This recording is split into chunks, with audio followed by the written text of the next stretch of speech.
Buenos días. ¿Cómo están? Bueno, el día de hoy tenemos mucha información. Primero, se va a conectar el secretario de Economía, Marcelo Ebrard, que está en Washington todavía, sobre lo que ayer anunció el presidente Trump, el gobierno de los Estados Unidos, las reuniones que él ha tenido con el secretario de Comercio de los Estados Unidos. Eso va a ser primero. Después,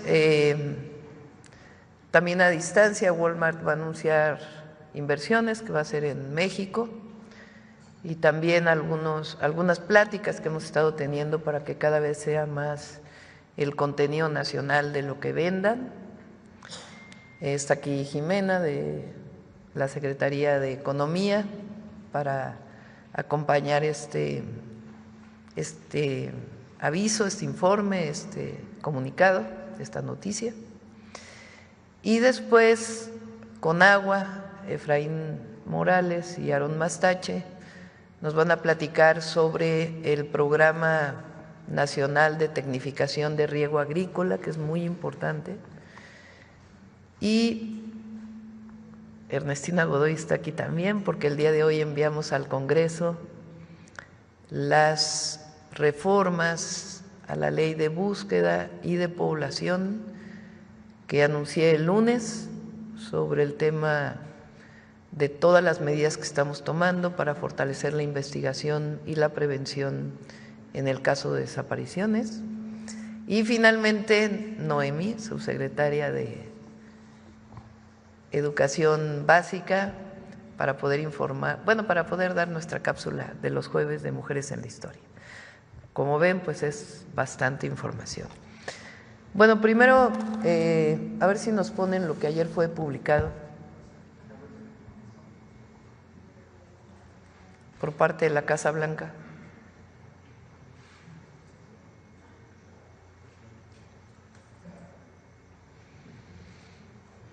Ayer, si recuerdan, el 2 de abril es el día que anunció el presidente Trump que va a dar a conocer el sistema de aranceles que va a proponer a todo el mundo, incluido México, pero es para todos los países del mundo.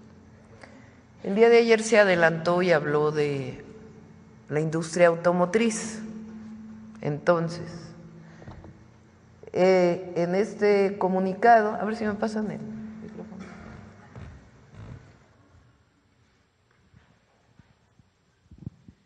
En este comunicado dice que se firmó una proclamación por parte del presidente Trump basado en la seguridad nacional de los Estados Unidos, en donde impone un arancel del 25% a las importaciones de automóviles y ciertas partes de automóviles, abordando así una amenaza crítica a la seguridad nacional de Estados Unidos. Adelante. Entonces dice, el arancel del 25% se aplicará a los vehículos de pasajeros importados y camionetas ligeras, así como las piezas clave de automóviles, motores, transmisiones, piezas del tren automotriz y componentes eléctricos, con procesos para ampliar los aranceles sobre piezas adicionales si es necesario. Esto es para todo el mundo. Después vienen dos cláusulas especiales para los países que somos parte del Tratado Comercial México, Estados Unidos, Canadá.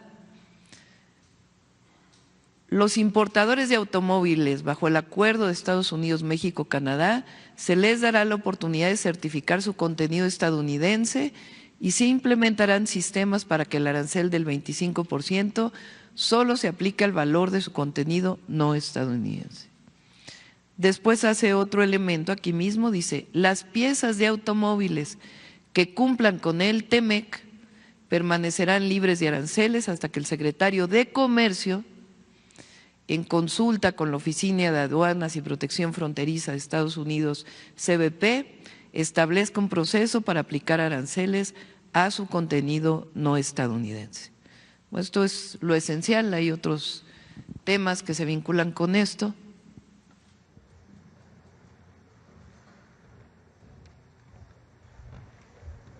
Entonces, primero esto entraría de acuerdo, no lo dice el decreto como tal, pero información que también fue emitida, estaría entrando en vigor el 3 de abril. Yo he estado manifestando varias veces que nosotros vamos a dar una respuesta integral a lo que se anunció de acero y aluminio, lo que se anuncia hoy de automóviles y lo que van a anunciar el 2 de abril, posterior al 2 de abril. Porque no queremos dar una respuesta a cada tema, sino realmente una respuesta integral. Lo primero que tiene que saber el pueblo de México es que nosotros siempre vamos a proteger a México, que esa es nuestra responsabilidad. Nosotros tenemos que defender los empleos que se generan en México, los empleos que existen, y a las empresas mexicanas también. Ese es parte de nuestro trabajo fundamental en el desarrollo del país y en la relación con el gobierno de los Estados Unidos, y siempre con el principio de soberanía de nuestro país, de defensa de la soberanía de nuestro país. Ahora, por supuesto que dentro del tratado comercial México, Estados Unidos, Canadá, pues no debe haber aranceles, esa es la esencia del tratado comercial. Le voy a pasar la palabra a Marcelo Ebrard para que les comente qué es lo que hemos estado platicando con el gobierno de los Estados Unidos. Todavía hay espacios de plática, de colaboración, de negociación que hemos estado teniendo. Quiero decir también que yo creo que somos el único país que tiene este nivel de comunicación con el gobierno de los Estados Unidos, no solamente o particularmente con el secretario de Comercio y el que tiene que ver con los tratados comerciales. Ahora Marcelo lo va a explicar. Entonces, le paso la palabra a Marcelo y después de toda la información contestamos sus preguntas. Adelante, Marcelo. Y Presidenta, muy buenos días a todas, a todos, saludándolos desde Washington. En efecto, el día de ayer, como ya lo comentó la Presidenta, el presidente Trump dio a conocer y ya se proclamó, es decir, ya se publicó, la decisión de imponer aranceles por 25% a los vehículos que se importan a los Estados Unidos. Este es un gran cambio en el sistema comercial por sí solo. Y por supuesto, ha sido la principal encomienda de la presidenta Sheinbaum que cuidemos el empleo y los trabajos, los ingresos y nuestras actividades económicas en México. Es muy importante la industria automotriz y la industria de autopartes. Baste tener en claras las cifras, que exportamos casi 3 millones de vehículos a los Estados Unidos y tenemos o surtimos el 40% de todas las autopartes que se consumen acá en los Estados Unidos.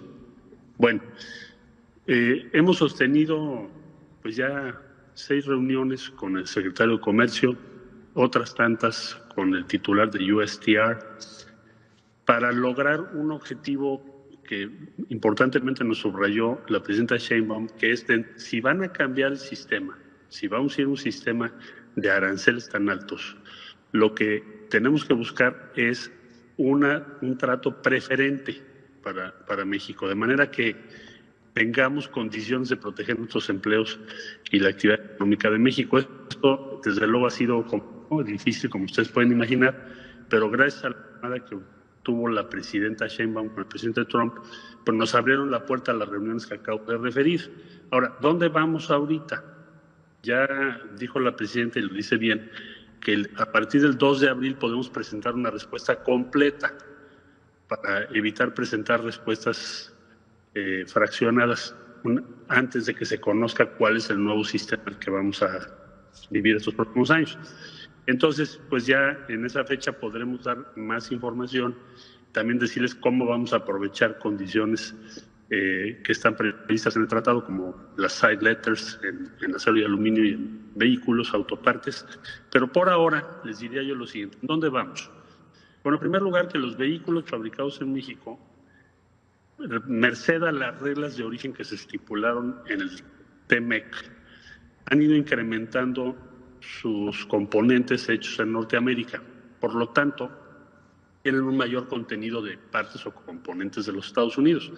Si ustedes comparan 2019 con esta fecha, el número o el porcentaje que corresponde a esas partes hechas en Estados Unidos ha ido creciendo. Por lo tanto, en casi todas las marcas, no el 100%, pero en la mayor parte de las marcas que están en México, ese componente ya presenta pues porcentaje más o menos importante. ¿Esto qué quiere decir?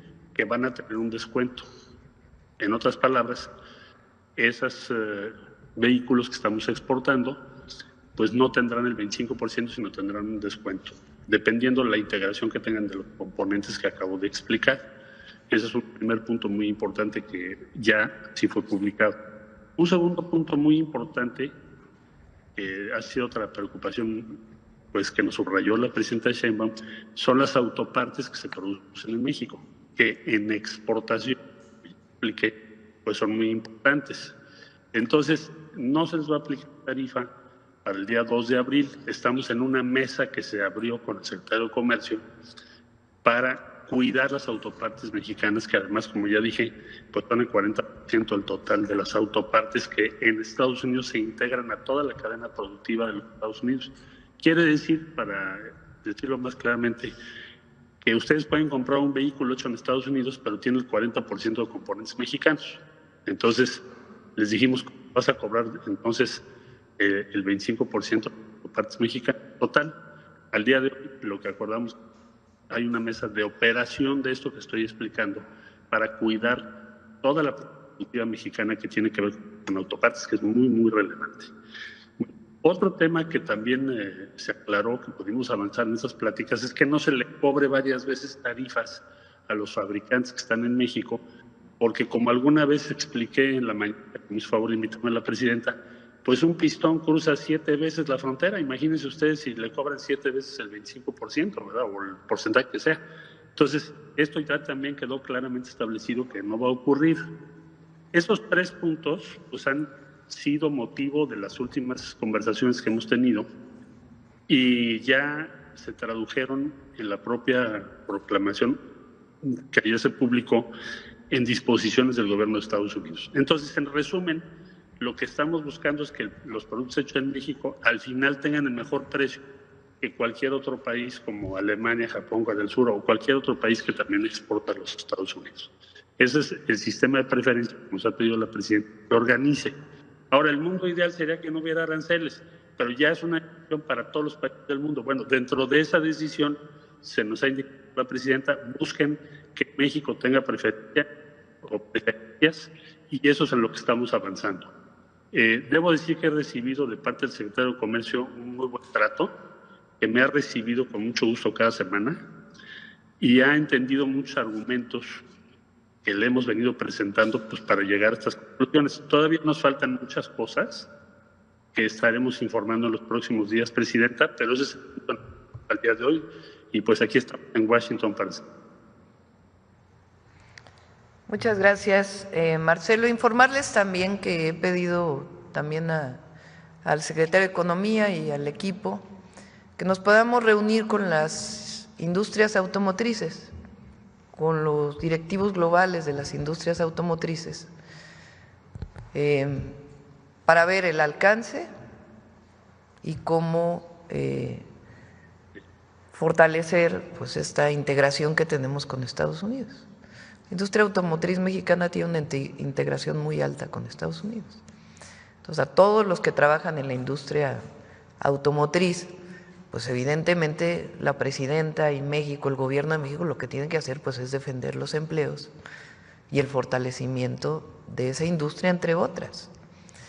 Entonces, vamos a trabajar en ese sentido y el 3 de abril estaremos dando una respuesta integral de lo que va a hacer México frente a esta nueva situación, y eso no quiere decir que el 3 de abril se cierran las puertas del trabajo con Estados Unidos.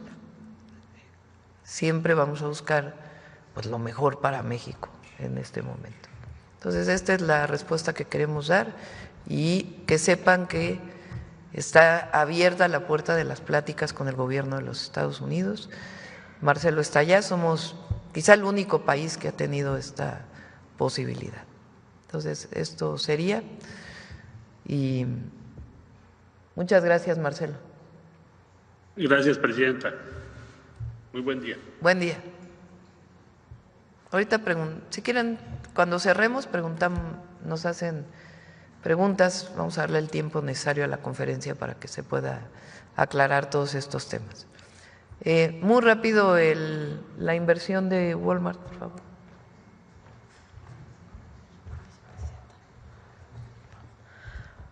Hola, buenos días a todas y a todos. Con su permiso, presidenta. El día de hoy estamos anunciando una inversión con Walmart.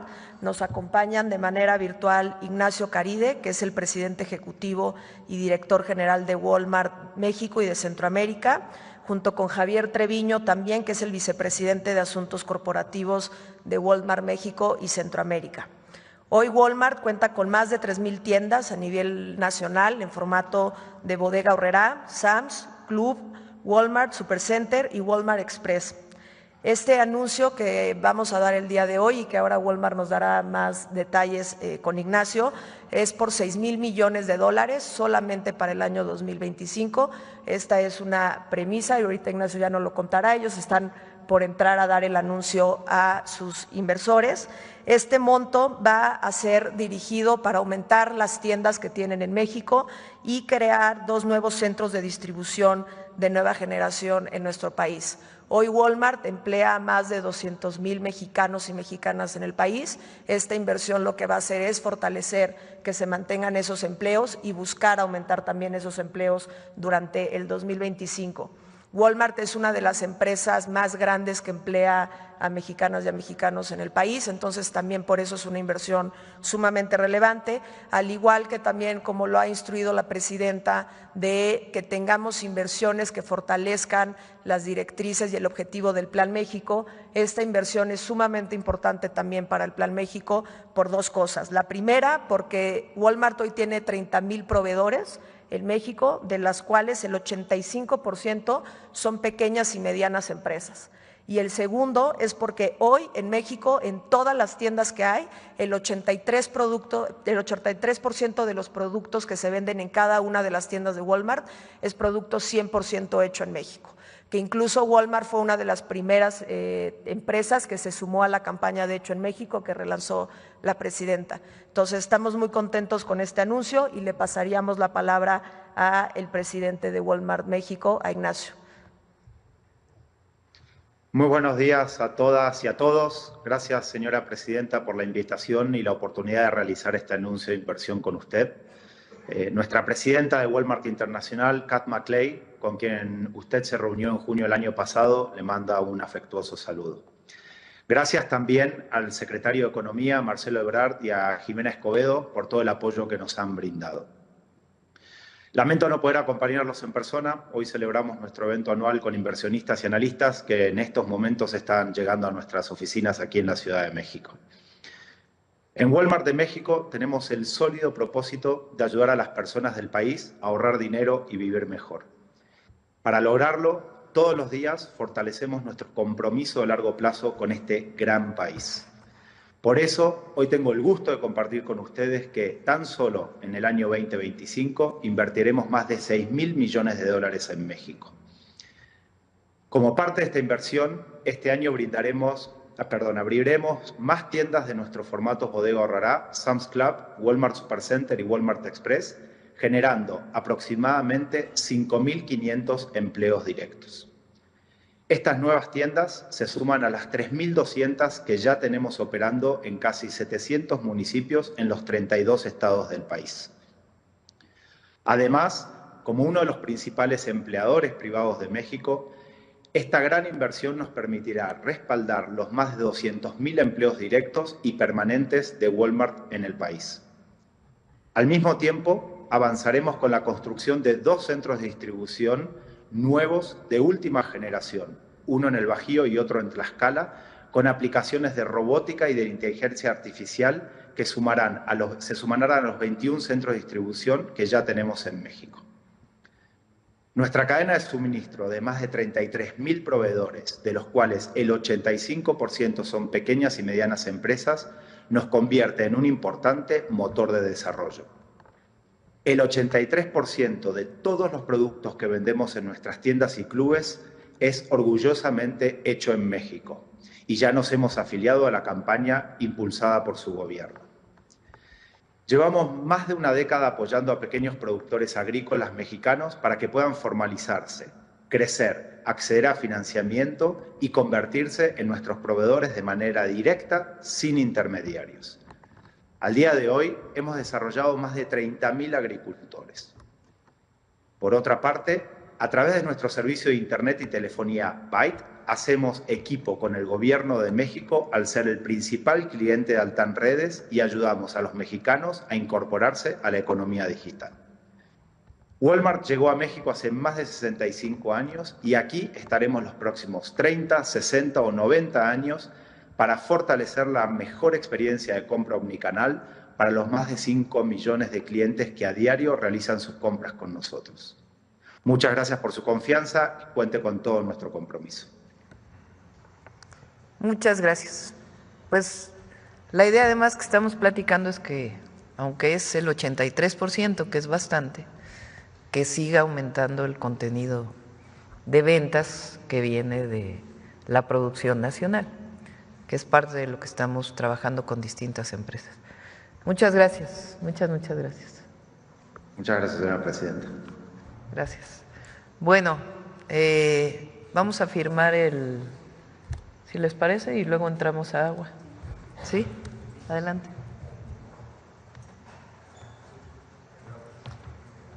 Es lo que presentamos el lunes.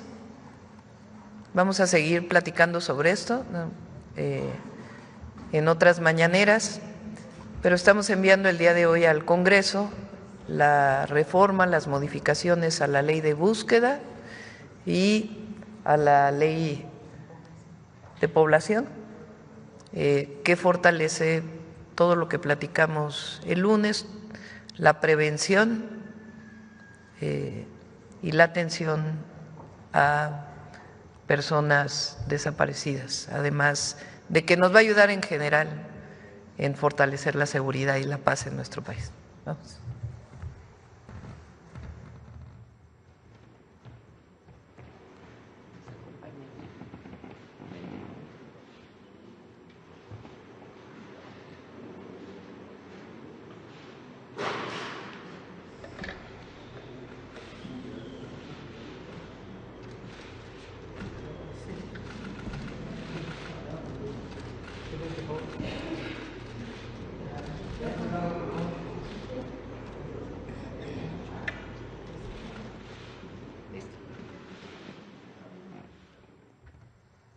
Bueno, ahora sí vamos a riego y luego ya todas las preguntas que quieran. Adelante, Efraín. Con su permiso, Presidenta, muy buenos días a todas y a todos. El día de hoy vamos a presentar los avances del Programa Nacional de Tecnificación, señalar que es un elemento muy importante dentro del Plan Nacional Hídrico. Es un programa que no tiene precedentes en la historia del país, tiene como objetivo fundamental tecnificar más de 200.000 hectáreas a lo largo del sexenio. Es un proyecto en el que el Gobierno de México va a invertir alrededor de 51.000 millones de pesos durante todo el sexenio, y se trata de un esfuerzo al cual nos ha instruido nuestra presidenta de buscar alternativas que nos permitan el uso más eficiente del agua en los procesos productivos y también en el consumo social.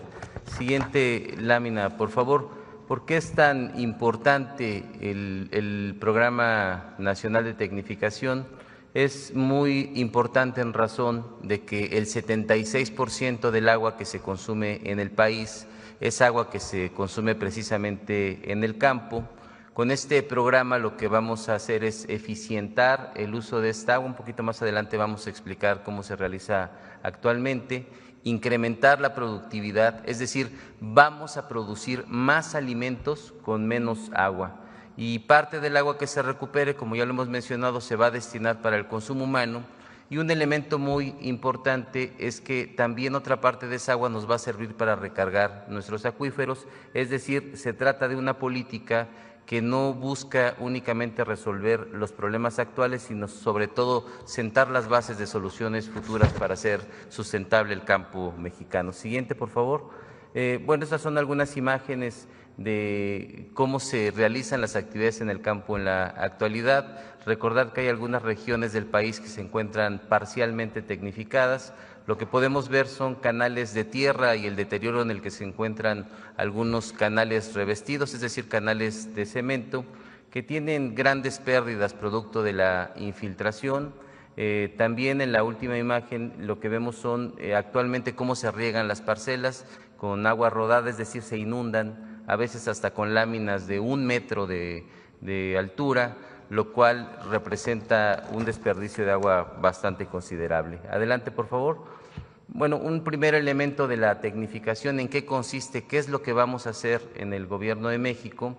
En primer lugar, tecnificar la infraestructura, básicamente el revestimiento de canales con concreto, que nos va a permitir que la conducción se realice de una manera más eficiente, que evitemos el tema de la infiltración. Tan solo en 2025 se van a revestir más de 315 kilómetros de canales. Esto va a representar un ahorro de alrededor del 25% del agua que actualmente se consume. También vamos a realizar el entubamiento de algunos canales que nos va a evitar tener pérdidas por evaporación y también por infiltración. Vamos a realizar del orden de 43 kilómetros tan solo en 2025, con un ahorro estimado de alrededor del 40% del agua que actualmente se consume. Y también la instalación de compuertas automatizadas y manuales que nos van a permitir mejorar la distribución del agua y también un mejor almacenamiento. Y bueno, sistemas de medición con telemetría que nos van a ser de gran utilidad porque no se puede administrar lo que no se mide. Adelante, por favor. El segundo elemento importante es la tecnificación a nivel parcelario. En un primer momento, en 2025, se van a nivelar más de 10.500 hectáreas. Esto nos va a permitir un riego más uniforme. Actualmente la no nivelación de algunos cultivos lo que hace son encharcamientos que también generan un gran desperdicio. Se van a también establecer canaletas y tuberías multicompuertas al interior de las parcelas. Esto va a mejorar la conducción ya en la parcela donde trabajan nuestros agricultores y va a representar un ahorro de hasta el 30% del agua que actualmente se consume. Y por último, sistemas de riego por goteo, por aspersión y microaspersión. Estos se van a instalar de acuerdo a los cultivos que se tienen en las distintas regiones del país. Es un elemento muy importante de la tecnificación. Con esta innovación tecnológica lo que vamos a permitir es que se destine a los cultivos y a las plantas únicamente la cantidad de agua que se necesita y también en los tiempos que se requiere. Adelante, por favor. Y bueno, para hablar de manera un poco más detallada de estos planes, si así nos lo permite, Presidenta, tomaría el uso de la palabra el ingeniero Aarón Mastache, que es el encargado de la infraestructura hidroagrícola en la Conagua y también responsable de este programa de tecnificación. Es cuanto.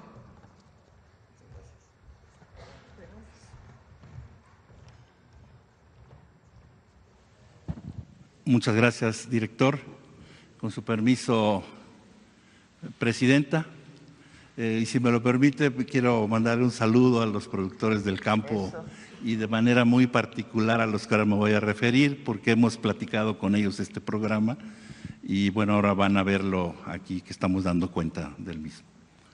El detalle que tenemos del programa y sus alcances es que vamos a ubicar el programa principalmente en 13 distritos de riego ubicados de manera estratégica, cercanos a lugares urbanos que tienen déficit hídrico, es decir, que tienen problemas de falta de agua para consumo humano, porque la idea es que esa agua que se recupere se pueda destinar a esos centros urbanos. También vamos a trabajar en más de 50,000 unidades de riego y también en los 73 distritos de riego adicionales a los 13 distritos de riego estratégicos. Como hace un rato mencionaba el director general, vamos a tecnificar más de 200,000 hectáreas. Es algo inédito, histórico, no ha habido un programa de este tipo en nuestro país y vamos tras esa meta. También otra meta importante a obtener son recuperar más de 2.800 millones de metros cúbicos, que para tener una referencia qué significa esto de agua potable es casi 3 veces el consumo de agua anual que se tiene en la Ciudad de México. Y vamos a beneficiar de manera directa a 225,000 usuarios del campo. La inversión que se tiene programada para el presente año 2025 es de 5,244 millones de pesos. Cabe señalar que es una inversión tripartita. La mayor parte proviene del gobierno federal, pero también están participando los gobiernos de los estados donde se ubican estos distritos de riego y de manera también muy importante las aportaciones de los usuarios de riego, es decir, de los propios productores. En el transcurso de la administración, al fin de la administración, se estima invertir alrededor de 51,000 millones de pesos, también de manera tripartita, gobierno federal, gobierno del estado y usuarios. Adelante.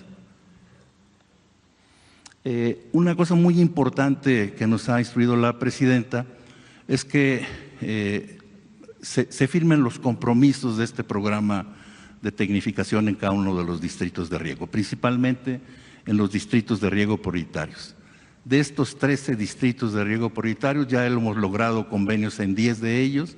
Aquí cabe destacar que son estos convenios derivados de largas pláticas, diálogos, recorridos de campo, discusiones con los propios productores, porque lo que hay que entender es que es su patrimonio, su tierra y también el agua que tienen concesionado. Entonces es muy importante el logro de estos convenios. Llevamos 10, nos faltan 3, los 2 restantes del estado de Chihuahua serán firmados la próxima semana, el 3 de abril, y nos faltaría solamente el distrito de riego que está ubicado en Mexicali, que ya hemos tenido varias reuniones con los productores, con la gente del gobierno del estado, y en fecha muy próxima vamos a lograr la firma del mismo. Adelante. Aquí voy a detallar un poco lo que vamos a hacer en cada uno de los distritos de riego, también para que ustedes los conozcan. Me voy a referir primeramente a los 3 distritos de riego que están en el estado de Hidalgo, en el Valle del Mezquital. El primero de ellos es el distrito de riego 03, que está ubicado en Tula. Poblaciones cercanas a Tula, también está Actopan, Mixquiahuala, Tezontepec de Aldama. Vamos a ubicar un presupuesto total de 7,205 millones de pesos, una inversión en este año de 984 millones de pesos. Vamos a licitar el próximo mes de junio y un dato muy importante, vamos a empezar los trabajos en el próximo mes de octubre. Vamos a recuperar un volumen de 473 millones de metros cúbicos y vamos a beneficiar a más de 36,000 usuarios agrícolas de manera directa. Cabe destacar aquí por qué en octubre, porque los distritos de riego que vamos a trabajar los vamos a trabajar y están operando, es decir, ellos están produciendo alimentos y nosotros tenemos que trabajar de común acuerdo con ellos para que las afectaciones sean los menores. Es como si fuéramos a mejorar una casa, pero la casa está habitada. Entonces tenemos que hacerlo de manera coordinada para evitar los menores daños posibles. Adelante. Otro distrito de riego vecino ahí al 03 de Tula es el del Fajayucan Hidalgo. También vamos a iniciar los trabajos el próximo mes de octubre ya de manera operativa. Adelante. Ajacuba, también ahí en Hidalgo. Estos 3 que acabo de mencionar están en el Valle del Mezquital. Adelante. Otros dos distritos de riego muy importantes son el distrito de riego 075, denominado Río Fuerte, que para mayor ubicación está ubicado en la parte norte del estado de Sinaloa. La ciudad más importante cercana ahí es Los Mochis. Y cabe señalar que este distrito de riego más el otro que está en Culiacán, que es el Culiacán Humaya, están ubicados en Sinaloa, que es denominado el Granero de México. En Sinaloa es el principal productor de maíz blanco del país, y ahí estamos ubicando estos dos distritos de riego. El volumen a recuperar aquí en el fuerte es 334 millones de metros cúbicos, y vamos a empezar el mes de julio en ambos distritos. Adelante. Aquí también el de Culiacán, donde vamos a recuperar 506 millones de metros cúbicos. Adelante. Otro distrito de riego muy importante es el que está en el estado de Morelos, así se llama este distrito de riego 016, porque abarca todo el estado de Morelos, desde Cuautla, Jojutla, Zacatepec y demás municipios del poniente del estado. Ahí se siembra mucho, como ustedes saben, caña, hortalizas. Es muy importante la tecnificación en el estado de Morelos para actualizar toda su infraestructura y para que nos siga proporcionando estos importantes productos agrícolas. Adelante. Este distrito de riego también es muy emblemático, el de Pabellón, Aguascalientes, es el distrito de riego 01, es el primero que se estableció en el país. Se empezó a construir en el año de 1929. Es uno de los distritos de riego más tecnificados que tenemos, el 70% ya está tecnificado, nos falta el 30%, y en acuerdo con los usuarios, el gobierno del estado, lo vamos a hacer este restante de tecnificación en este año de 2025 y en 2026. En 2 años lo vamos a concluir. Vamos a empezar los trabajos también el próximo mes de julio. Adelante. Otro distrito muy importante es este del 026, que se llama Bajo Río San Juan. Para ubicarlo mejor, está muy cerca ahí de Reynosa, de Río Bravo, allá en la frontera con Estados Unidos. Es muy importante porque, como dicen los fronterizos, nuestros paisanos, ahí empieza México. Y bueno, ahí es una importante zona productora de sorgo, que es importante la cadena alimenticia. Se utiliza mucho el sorgo para el forraje y alimento para ganado. Y vamos a iniciar los trabajos en el próximo mes de julio de 2025. Adelante. Este también es un distrito de riego muy, muy importante, que es el distrito 011, denominado del Alto Río Lerma en Guanajuato, porque este distrito de riego nos va a permitir recuperar 120 millones de metros cúbicos de agua dulce, de agua para dársela a los municipios más importantes del estado de Guanajuato. Está conectado esta obra que se está haciendo a la par con el acueducto que se está construyendo de la presa Soliza a León, y con esto poder asegurar pues la sostenibilidad de este importante polo de desarrollo de nuestro país. Adelante. Igualmente la región lagunera, el distrito riego 017, este proyecto está muy enlazado con lo que es el proyecto de agua saludable para la laguna, que es un proyecto que se inició en la administración anterior con el presidente López Obrador, y que esto viene a complementarlo, este programa, porque de aquí se va a derivar buena parte del agua que se está destinando al consumo de la comarca lagunera. Vamos a iniciar también el próximo mes de julio. Adelante. Y vamos a concluir. Ya hace un rato mencionaba que con los 2 distritos de riego de Chihuahua, por instrucciones de la propia presidenta, estamos trabajando en 2 distritos de riego en Chihuahua, en virtud de que Chihuahua ha tenido fuertes problemas de sequía. Toda la zona norte de nuestro país tiene fuertes problemas de sequía, y estamos trabajando de manera muy particular en Chihuahua, en el distrito de riego de que está ubicado muy cerca de Ciudad Juárez, se llama Valle de Juárez. Vamos a iniciar los trabajos en julio. Adelante. Y el otro es la zona del distrito de riego de Delicias, el 05, que también, como hace un rato mencionaba, vamos a firmar los 2 convenios la próxima semana allá en Chihuahua. Adelante.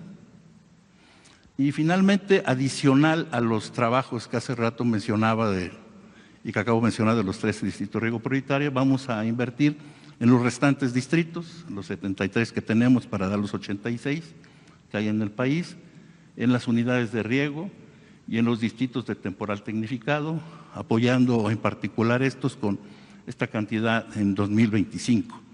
que son 1.659 millones. Estamos hablando de una inversión de más de 50,000 millones de pesos en la administración. Muchas gracias. Gracias, Aarón. Bueno, ahora sí, como resumen nada más son 51,830 millones de pesos que vamos a invertir en el sexenio para tecnificar 200,000 hectáreas de riego agrícola. ¿Qué vamos a obtener con esto? Mayor productividad en el campo, es decir, que se pueda tener más producción con menos agua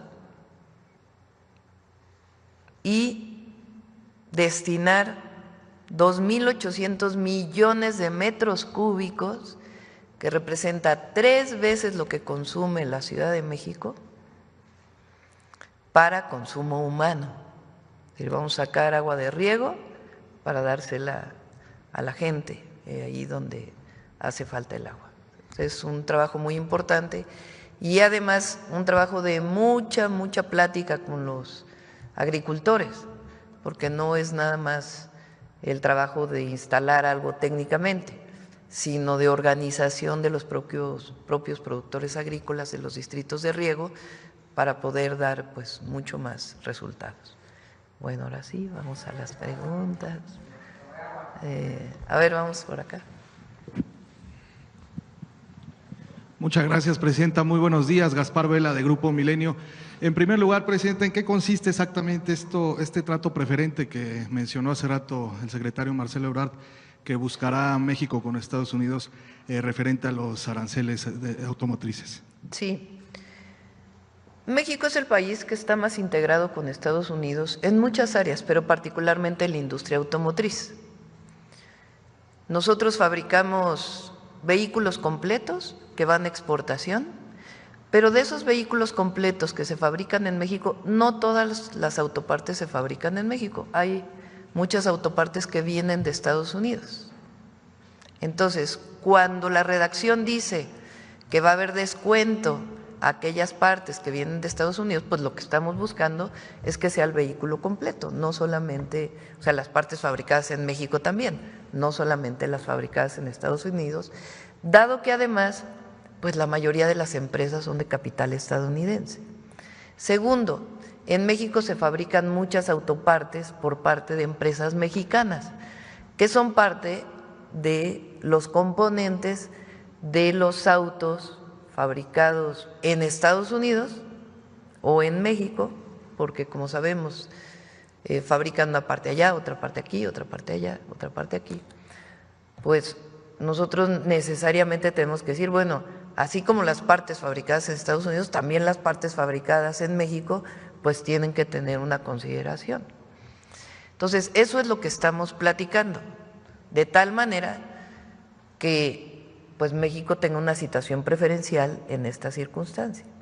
Ahora, nosotros siempre negociamos con una premisa: el interés del pueblo y el interés de la nación, y buscar las mejores condiciones para el pueblo de México y para la nación.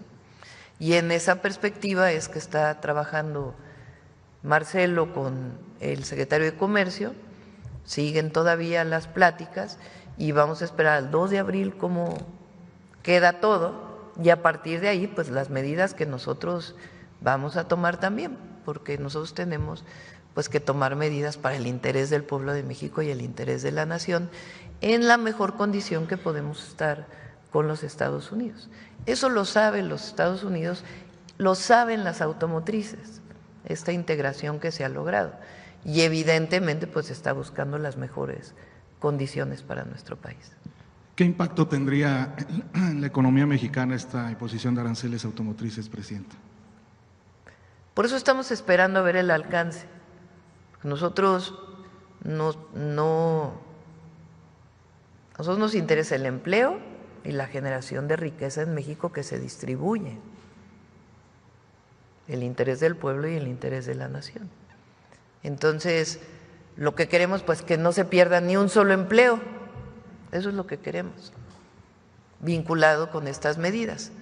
Entonces, eso es lo que seguimos trabajando con el gobierno de los Estados Unidos y han sido sensibles con nosotros, con el gobierno de México. Y además, pues por la integración que existe de la industria automotriz. Entonces, el presidente Trump ha dicho que quiere que todos los vehículos se fabriquen en Estados Unidos. No es tan sencillo que una planta completa se traslade a los Estados Unidos. Entonces, incluso en algún momento en la negociación del tratado se pusieron cuotas, cuántos vehículos se fabricaban en México, qué autopartes se fabrican en México, y eso es lo que nosotros queremos trabajar con ellos, para que no se pierda un solo empleo en nuestro país. Inclusive, el Plan México, el objetivo que tiene pues es generar más empleos, bien remunerados. ¿Viola la regla de origen del tratado comercial este arancel? Pues vamos a ver el alcance. ¿Qué quiere decir la regla de origen y el tratado? Lo que establece el tratado comercial con Estados Unidos y Canadá es que hay 0 aranceles o distintos aranceles muy bajos, no en todo es 0 aranceles, con la condición de que el 75% en algunos casos, un porcentaje alto, sea fabricado en Canadá, en Estados Unidos o en México. Eso es en general el tratado. En la última plática que tuvimos con el presidente Trump, lo que logramos es que lo que está dentro del tratado tenga 0 aranceles, y aquello que se estaba exportando fuera del tratado, a eso sí se le pusiera aranceles. ¿Qué ventaja tiene eso para México? Porque nosotros pues vemos el interés de México, que mientras más reglas de origen tenga lo que se exporta a Estados Unidos, incluyendo lo que se fabrica en México, pues mejor para México, porque se va a fabricar más cosas en México, se va a generar más empleo y más riqueza para su distribución. Entonces, vamos a ver el alcance de esto. Todavía hay pláticas en la idea, pues no solo que no se pierda un solo empleo, sino que además pues tengamos la posibilidad de seguir generando empleos. Por eso la respuesta que vamos a dar el 2 de abril no solo tiene que ver con medidas arancelarias, no arancelarias frente a Estados Unidos, sino un plan integral dentro del Plan México que fortalece nuestra economía, que eso es lo que estamos buscando. Presidente, en otro tema, el próximo domingo, el 30 de marzo, inician las campañas de la elección judicial. Preguntarle qué espera usted de este proceso y si usted tendría alguna limitante por parte de las autoridades electorales para referirse a esta elección judicial en las giras que hace en el país. Qué bueno que lo preguntas. El INE o el tribunal, ya no sé, alguno de los dos, el tribunal o el INE determinó que el gobierno podía… Exacto. El INE determinó que no solamente el INE puede hacer difusión de que va a haber una elección el 1 de junio, sino que también lo puede hacer el Poder Ejecutivo y el Poder Legislativo. Nosotros tenemos un spot en los medios, a ver si lo pueden poner, promoviendo la elección. Obviamente nosotros lo que no podemos hacer es apoyar a uno u otro candidato. Lo que sí podemos hacer es decirle a la gente que salga a participar el 1 de junio. Eso sí lo podemos seguir diciendo, y la información de cómo es que se ejerce esta participación, porque es la primera vez que se va a hacer, mientras más información haya, pues mejor. Entonces, a ver si lo pueden… ¿Ya lo tienen o no?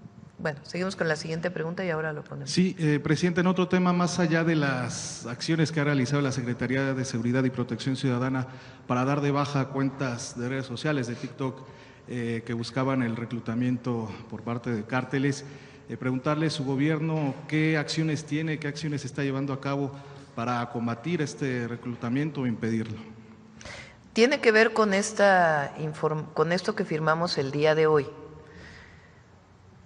En términos generales, es para la búsqueda de personas que se han reportado como desaparecidas, que los registros de estas personas que han sido reportadas quede muy claro cuál es la fuente de información.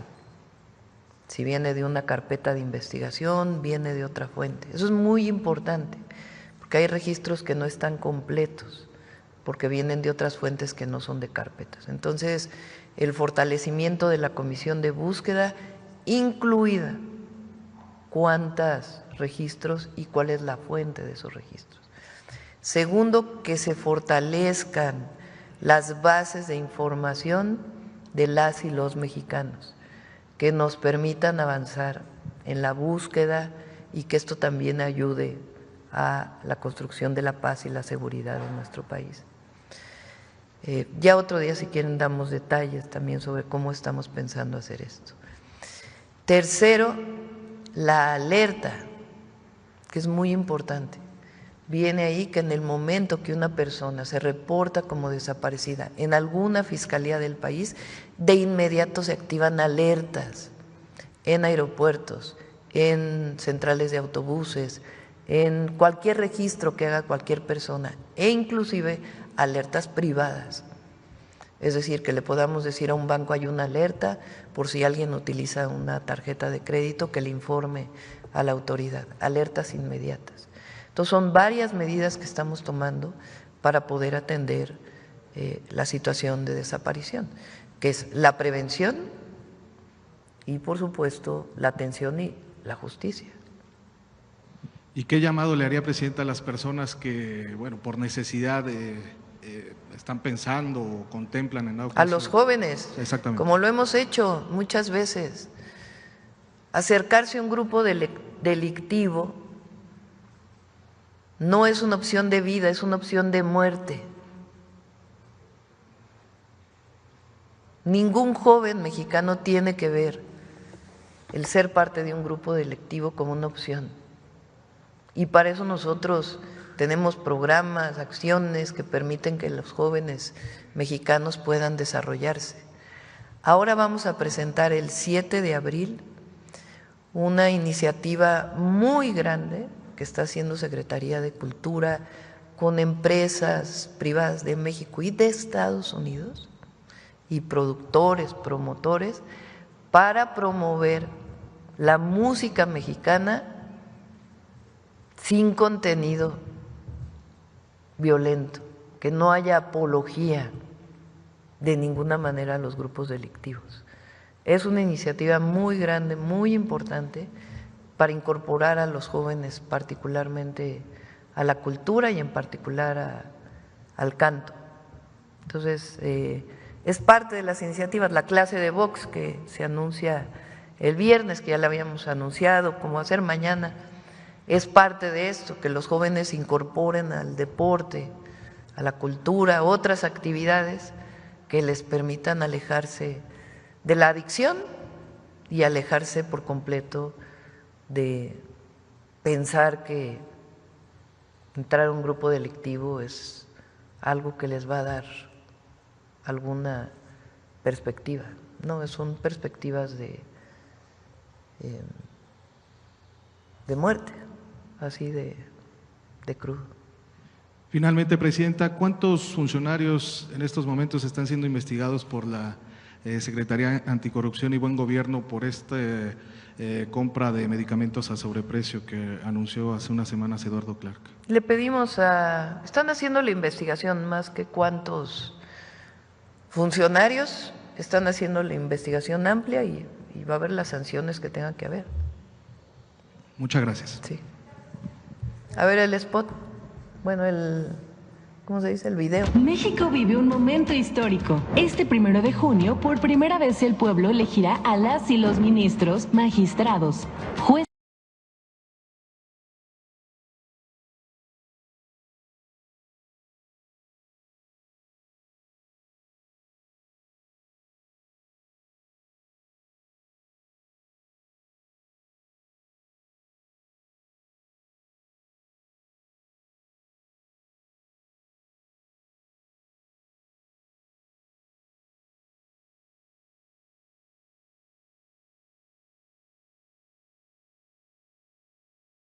En primer tema que le quiero preguntar, doctora, es en torno a que ayer la oficina en México del Alto Comisionado de Naciones Unidas para Derechos Humanos publicó un posicionamiento en el que establece que ante la propuesta de reforma en materia de desaparición de personas, deben de prevalecer los principios de participación conjunta y el respeto a las familias.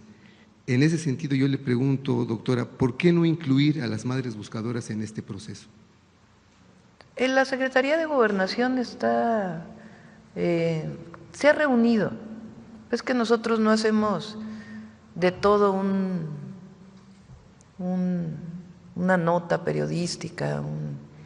Ellos se han reunido a través de la Comisión de Búsqueda con muchos familiares y se van a seguir reuniendo. Eso es, y además la garantía de el fortalecimiento de la Comisión de Búsqueda, de la propia Comisión Ejecutiva de Atención a Víctimas, está ahí. Hay algunas acciones pues que tienen que realizar los gobiernos para poder fortalecer y seguir las pláticas. Eso nunca estamos negados a dialogar, jamás. Y por ejemplo, doctora, ¿por qué no integrarlas en el proceso legislativo en la discusión de estas leyes? Ellas pueden participar una vez que llegue al Congreso. Hay temas que hemos estado trabajando desde hace tiempo como jefa de gobierno, y ahora como presidenta, que sabemos que es indispensable que se realicen. Y las pláticas continúan, y siempre se va a proteger a las personas, eso no está en duda. En este mismo tema, doctora, colectivos de familiares de personas desaparecidos y organizaciones defensoras de derechos humanos emitieron un comunicado en el que consideran que el hallazgo del campo de adiestramiento de Jalisco es una prueba irrefutable de que en México se están cometiendo crímenes de lesa humanidad. ¿Qué piensa usted de esto? Pues no sé qué quieran decir con crímenes de lesa humanidad. Durante muchos años los crímenes de lesa humanidad venían del Estado. Eso no existe ya en México. Lo que hay es delincuencia organizada y estamos haciendo nuestro trabajo para pacificar y disminuir los delitos en México. Y lo que hay en ese rancho pues se va a investigar a fondo. Nosotros no vamos a construir verdades jamás. Lo que diga la Fiscalía, con la investigación que venga de la Fiscalía y la apertura que tenga que tener toda esa investigación. Pero no sé a qué se refiere con eso. Es muy importante que ellos también pues tengan toda la información, toda. Claro. Por otro lado, en otro tema, doctora… Hay que ver también qué organizaciones son, no sé. No vi yo el comunicado. Hay que ver está firmado por muchas, son decenas de organizaciones que lo publicaron de manera conjunta cuando se dio a conocer este tema. Por otro lado, doctora, colectivos de feministas ya convocaron a una marcha el próximo domingo para exigir que el exfutbolista Cuauhtémoc Blanco deje su cargo y se enfrente a la justicia por este presunto abuso sexual a su media hermana. ¿Qué piensa de esto, doctora? Es muy importante que se sepa, primero que la decisión es de la Cámara de Diputados, pero es muy importante que sepa la gente que eso no quiere decir que no siga la investigación. Sería muy bueno, por ejemplo, que Cuauhtémoc Blanco fuera a declarar a la Fiscalía y que diera su declaración. Doctora, pero iría con fuero. Sí, pero eso no quiere decir que se interrumpa la investigación. Además, ahora hay un nuevo fiscal en la Fiscalía de Morelos. Entonces, es muy importante que siga la investigación y que él declare. Nosotros no vamos a proteger a nadie. Eso tiene que quedar clarísimo. Pero tiene que demostrarse pues que en efecto ¿quién hay un delito? ¿Quién lo define? La Fiscalía.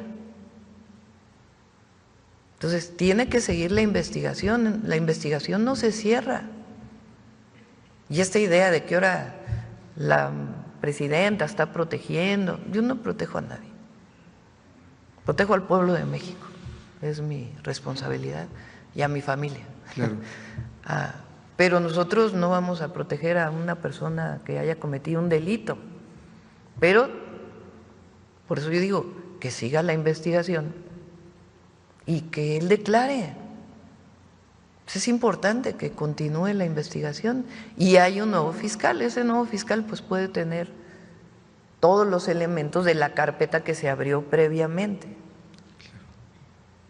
Claro, doctora, y en este mismo tema, ¿usted no considera que hay o hubo un pacto de impunidad en la Cámara de Diputados entre Morena y el PRI para quitarle el fuero no solo, para no quitarle el fuero no solo a Cuauhtémoc Blanco, sino también a Alito Moreno? Nosotros, repito, yo respeto los poderes, primero que nada, porque luego nos acusan de que nosotros no respetamos los poderes. Yo respeto los poderes y esa decisión está en la Cámara de Diputados, en las diputadas y en los diputados. Cuando hablamos con Morena, con nuestros aliados, pues tiene que ver para las leyes que impulsamos. Ahora, que se investigue todo lo que se tenga que investigar. ¿A quién le corresponde eso? A las fiscalías y en su momento a los jueces. Entonces, que se investigue lo que se tenga que investigar, ¿no? ¿Qué fue lo que dije ayer? Porque estoy repitiendo exactamente lo mismo que dije ayer. Dije, la carpeta venía de un fiscal que estuvo 6 años en la fiscalía y que antes de irse hizo esta carpeta de investigación. Un fiscal que fue desaforado, que protegió feminicidas, por el contexto. Ahora hay un nuevo fiscal, lo dije ayer, que ese fiscal siga haciendo la investigación. Hoy agrego otra cosa, que declare Cuauhtémoc Blanco en la fiscalía y que siga la investigación. Igual que la de Alito Moreno, que siga la investigación. Y nosotros no vamos a proteger a nadie, pero que se hagan las investigaciones. Muy bien. Finalmente, doctora, con respecto a los aranceles anunciados por el presidente Trump y la búsqueda de su gobierno, como ahorita lo anunciaron, de un trato preferente para México, ¿usted no considera que el TEMEC, más que vivo, ya es un muerto viviente? Pues vamos a esperar, es que no se ha cerrado todo. Mi responsabilidad y del gabinete que represento es proteger siempre y poner por encima de todo el interés del pueblo y el interés de la nación. Y eso es lo que estamos haciendo en todos los casos y en el caso también de la negociación con Estados Unidos. Hay que decirlo, porque tenemos un pueblo hay mucho pueblo en México, mucho pueblo, y eso nos da la fuerza para poder tener un trato preferencial con los Estados Unidos, porque además, pues la integración comercial México-Estados Unidos es muy grande.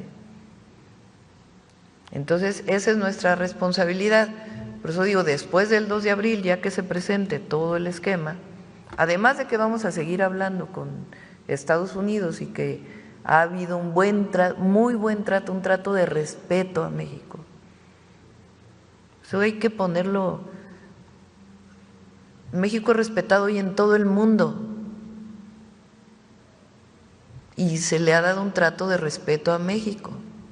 No es a su presidenta, es a México y al pueblo de México, claro, representado en la presidenta. Entonces, en este trato respetuoso que ha habido de pláticas, de negociación, de acuerdos, vamos a seguir en ello. Y nosotros, después del 2 de abril, cuando se presente todo el paquete, vamos a presentar también lo nuestro, que no solo tiene que ver con que si no es un asunto de venganza, de oye, me pusiste, yo te pongo, no. Es el asunto de cómo México va a salir adelante. Y también, pues, lo que tenemos que hacer para tener el mejor trato para el pueblo de México, para las empresas mexicanas, claro, y para la nación. Doctora, en esta negociación con Estados Unidos, ¿está el tema sobre la mesa de crear un sistema aduanal común entre los 3 países del TEMEC? No se ha hablado de eso todavía. ¿No? Sí se ha hablado de mejorar las aduanas.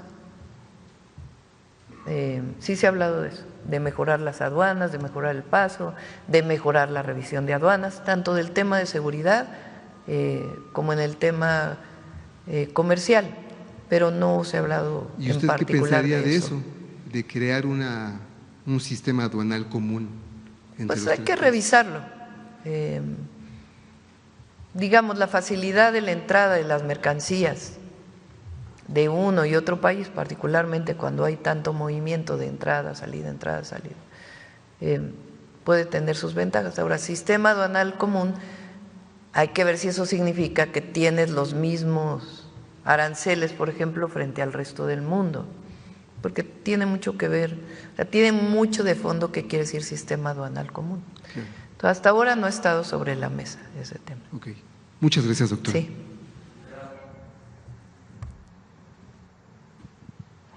Muchas gracias, presidenta. Celsin Juárez, de noticiasdefrente.com.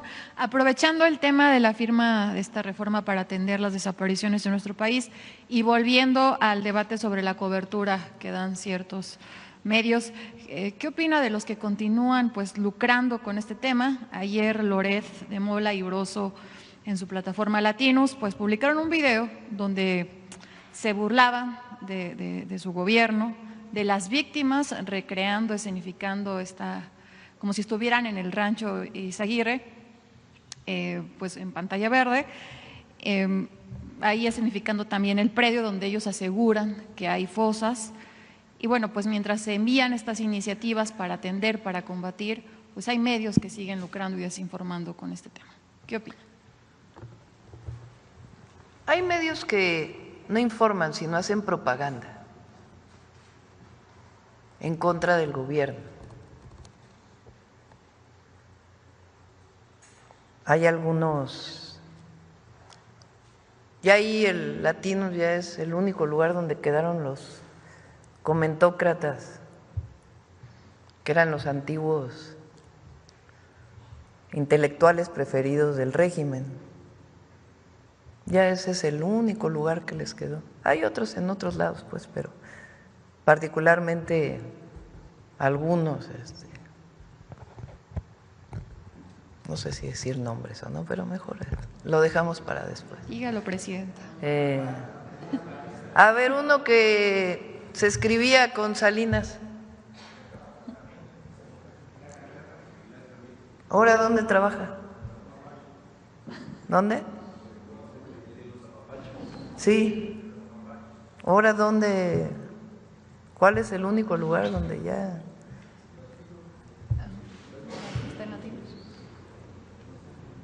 Entonces, esta manera de pseudoinformar, pero que en realidad en el fondo lo que están haciendo es propaganda contra el gobierno, de como decía, ya saben quién, el periodista mejor pagado del mundo, yo creo. ¿Cuántos los verán? ¿Por qué no vemos cuánta gente los ve? Vamos a hacer, no ahorita, sino vamos a hacer una revisión, si les parece. ¿Quién ve qué? ¿Cuántos se leen los periódicos? Impresos y en línea. ¿Quién ve qué? ¿En qué? Entonces, la verdad, y son muy ofensivos contra la presidenta. Y luego se ponen la capa de feministas. Porque las ofensas llegan a lo personal, no es un asunto de información o de debate público, sin ofensas personales. Y luego se ponen la capa de feministas Entonces, cada vez lo ve menos gente. Y lo ve cada vez menos gente porque el pueblo de México lo que quiere es información. Y por eso en la mañanera la ve tanta gente, porque aquí se da mucha información, debate, derecho de réplica. Y nosotros, repito, Nosotros no protegemos a nadie y siempre vamos a estar del lado de la verdad y de la justicia, siempre. Entonces, eso que siempre quede claro. Gracias, presidenta. En otro tema, ayer se volvió tendencia en redes sociales la respuesta que le dio la cuenta de Grupo al presidente de El Salvador, Nayib Bukele. A ver. Ahí está, que le pregunta, ¿no?, ¿quién es el presidente más popular del mundo? Responde con una palabra y respondió con A ver, ¿por qué su no apellido? platican para quien nos escucha, que no está tan familiarizado con las redes sociales, con la red X, ¿qué es esto de Grok? Pues es la inteligencia artificial de X, antes Twitter, que se ha puesto muy de moda. De hecho, ayer mi compañero Poncho Gutiérrez también habló sobre Grok. Y ayer, ¿cómo se dice? ¿Grok? Grok, ajá. Grok. Y ayer, pues, el presidente de El Salvador, Nayib Bukele, pregunta a la inteligencia artificial quién es el presidente más popular del mundo, responde con una palabra y responde Grok Sheinbaum. Y bueno, esto también en el contexto de las recientes… Ay, nada. En el contexto de las recientes declaraciones de Nayib Bukele, ¿no?, criticando la estrategia de seguridad de nuestro país, y bueno, pues también hubo varios memes, lo retomaron varios medios, ayer fue tendencia, sigue siendo tendencia en X. ¿Qué opina, presidenta? Un mensaje a Nayib Bukele. No, ya se responde solo. Ahí, como lo dije en su momento cuando habló del tema de seguridad en México, yo lo que dije es respeto a México. Nosotros respetamos a El Salvador, respeto a México. También hubo mucha polémica en las redes con esa declaración, muchos mexicanos y mexicanas contestaron, sí, muchísimos. Y bueno, pues esta respuesta, porque está simpática, ¿no? Sí, gracias, presidenta. Y se explica por sí misma. En otra pregunta, sobre esta iniciativa del diputado Ramírez Cuellar de eliminar la figura del fuero a diputados federales y a gobernadores, ¿usted considera que ya es tiempo de eliminar esta figura del fuero? Sí, creo que se debe discutir, sí creo, que sí hay que ponerlo a debate, creo que sí. Nosotros siempre estuvimos en contra del fuero y es algo que se tiene que poner a debate. Yo le preguntaba hoy a Ernestina, porque no tenía toda la información. Ernestina, además de ser una gran abogada, fue fiscal de la Ciudad de México. Ella le tocó solicitar el desafuero del exfiscal de Morelos, entre otros, y le preguntaba que hasta dónde llegaba el fuero en un diputado o diputada. Entonces me dijo, tiene que seguirse investigando. El tema es que muchos jueces dicen no se puede emitir una orden de aprehensión, una orden de cateo porque tiene fuero. Por ejemplo, ese tipo de cosas tiene que discutirse. Sí creo que deba ponerse a debate el fuero. La presidenta ya no tiene fuero, si es juzgada desde el presidente López Obrador. Hay un mecanismo especial de la Cámara de Senadores y Diputados, no puede ser cualquier juez o cualquier fiscal para poder juzgar al presidente o presidenta. Entonces, yo creo que sí es un tema de debate, sí hay que debatir ese tema, hasta dónde alcanza el fuero, si debe haber fuero. Sí creo que es un buen tema para debatir en nuestro país. Porque incluso el ciudadano de a pie pide que se les quite el fuero, sí, ¿no?, de este privilegio que de alguna manera gozan y se sienten intocables por eso.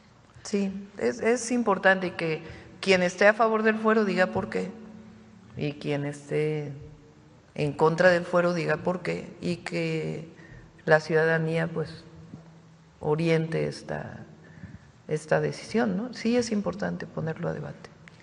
Gracias. Ya en mi última pregunta, bueno, ayer tuve la oportunidad de ir a cubrir un evento, el anuncio de un festival que se lleva a cabo en San Luis Potosí, un evento internacional de primavera. Me llamó la atención porque es un evento donde hay, ¿cómo se llama esto?, innovación en turismo inclusivo, hay chalecos sensoriales, hay catas a ciegas, está la verdad muy padre.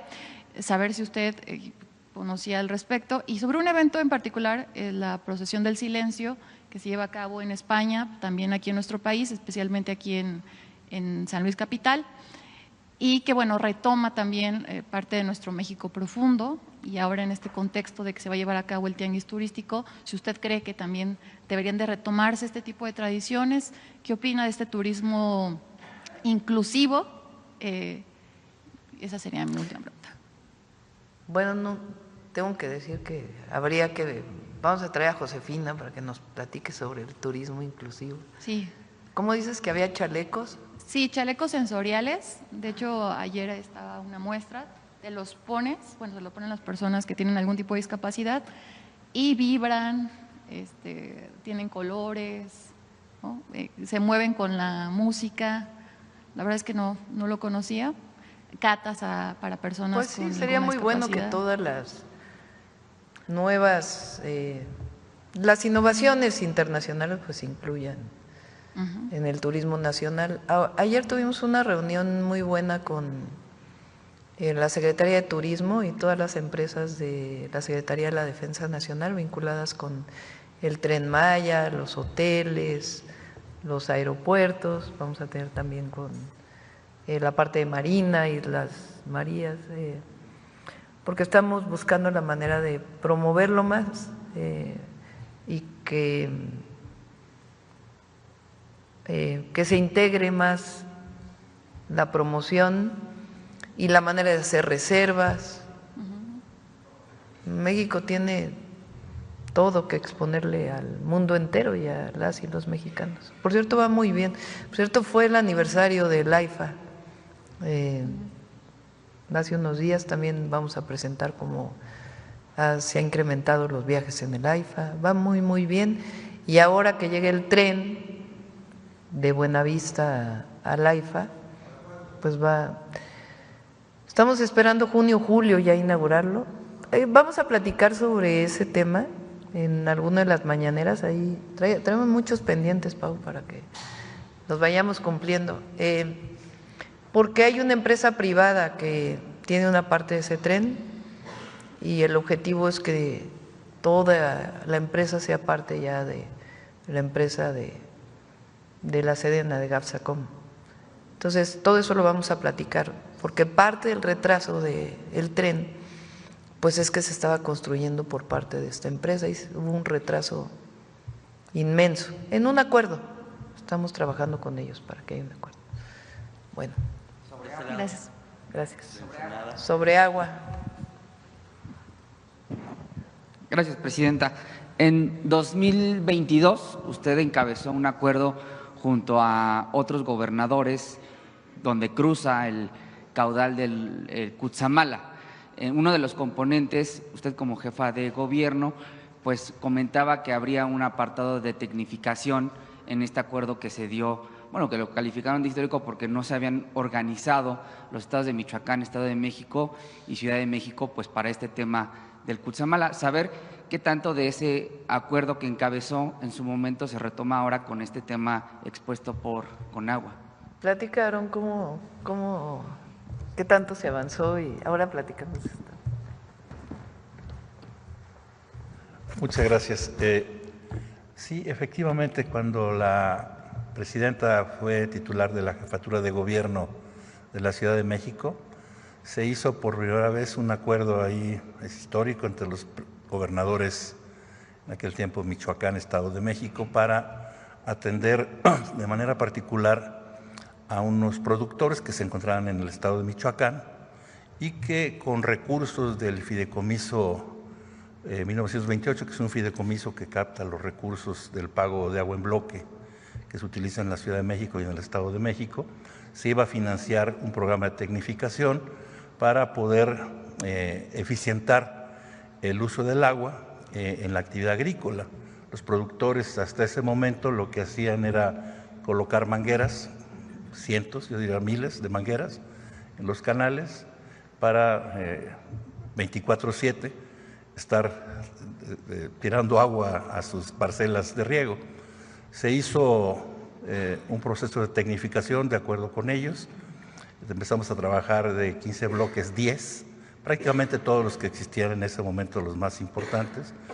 El proceso de tecnificación ya quedó concluido y ahora han liberado agua para que viene a la Ciudad de México dentro de lo que es el sistema Cutzamala. La idea es concluirlo, también estamos platicando con ellos, hicieron algunas otras cosas más en la zona, pero la idea es continuar con los demás que nos hicieron falta.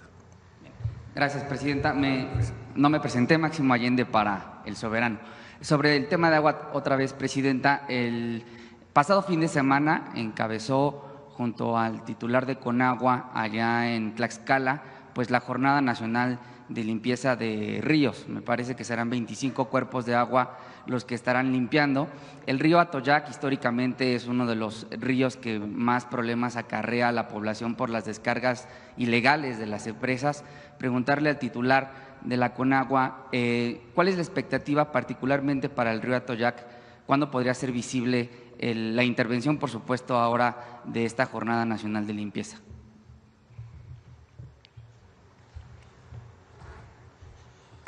Bien, buenos días. Destacar que la jornada que se realizó el día sábado es el inicio de una serie de actividades que se van a realizar en el río Atoyac, que tienen que ver con el ordenamiento de todas las descargas que se tienen a lo largo de todo el río, que tiene que ver con la inversión en plantas de tratamiento que nos van a ayudar a recolectar a tratar todas esas descargas. Se tiene proyectado en 2025 construir una serie de colectores marginales. Estamos ya en pláticas con las empresas para que se puedan conectar a esos colectores marginales y viene todo un proceso de restauración que no tiene que ver únicamente con el saneamiento del agua, sino tiene que ver también con la reforestación que nos va a ayudar a retener todo el asolve que se hace en el río, es decir, la tierra para que el río no se asolve.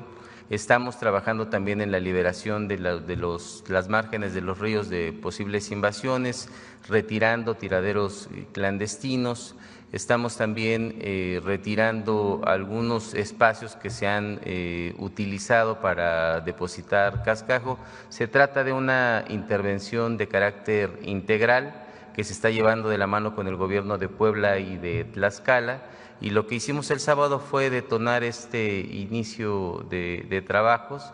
Ya teníamos algunas semanas atrás trabajando, entonces estos resultados se van a ver. El día sábado se tomaron muestras de calidad del agua y la idea es que en un año podamos tomar estas mismas muestras para ver cómo impactaron todas esas acciones que se están realizando. Muchas gracias, Presidenta. Si me permite es un proyecto no solo de un año. En un año tiene que notarse, pero lleva más tiempo. La limpieza de un río tiene que ver con las descargas, o sea, el agua que se tira al río, en particular en el Atoyac, de industrias. Todas esas son de industria mezclillera, de industria textil, y se fabrica mucha mezclilla. Y lo que se ha visto es que muchas de estas empresas tiran el agua al río, incluso hasta cambia de color dependiendo de la hora en que son las descargas. Se torna color. Todas esas industrias se tienen que poner en orden, todas. No es un asunto de llegar y clausurar y a ver cuándo te pones en orden, sino de sentarse con ellos y ver, ¿tienes planta de tratamiento? ¿No tienes planta de tratamiento? ¿Cómo juntamos las empresas? ¿Cómo se hace una planta de tratamiento? ¿Cómo tienen que cumplir con lo que establece la norma para que ya no haya esas descargas al río Atoyac, que tiene que ver con descargas químicas, con químicos que contaminan el agua? Ese es un tipo de descarga. Hay otro tipo de descarga que es la descarga de aguas negras. Municipios que no tienen planta de tratamiento y que descargan directamente al río, pues el drenaje. Eso tiene otro tratamiento, hay que trabajar con los municipios, porque muchos de ellos ya tienen plantas de tratamiento, pero las abandonaron porque no había los recursos suficientes para que operaran. Entonces, todas esas plantas vamos a invertir con los municipios, con el gobierno de los estados, para que se echen a andar, y un esquema para que ya no se vuelvan a abandonar, sino que siempre estén funcionando. Hay otros donde tiene que hacerse un drenaje marginal, que se llama, para que pueda llevar ese drenaje a la planta de tratamiento. Esa es, digamos, la segunda parte. La tercera tiene que ver con lo que decía también Efraín, que es, pues se ha tirado cascajos, se ha ensuciado, hay tiraderos de basura, que eso ya tiene que ver con la cooperación de la gente para que no esté tirando residuos sólidos, residuos municipales, residuos basura al río. Entonces, todo eso se va a hacer en el río Atoyac, en el Lerma Santiago y en Tula. Y también los afluentes, porque no solamente es la cuenca del río principal, sino, ¿cómo se llama el río de Tlaxcala que pide mucho la gente que se limpie? El Zaguapa, que también es un afluente al río Atoyac. Entonces, todo eso vamos a hacer. Una parte, pues obviamente es en poco tiempo, porque continúa la limpieza, el desasolve, el volver a hacer los bordos, y otra parte pues tiene que ver con que realmente todos estén en orden. Sí, ese río, como bien lo mencionas, Presidenta, se tiñe de color mezclilla cuando se inicia el ciclo de descargas por parte de las empresas. Presidenta, si me permite otro planteamiento a propósito del spot que nos acaba de compartir.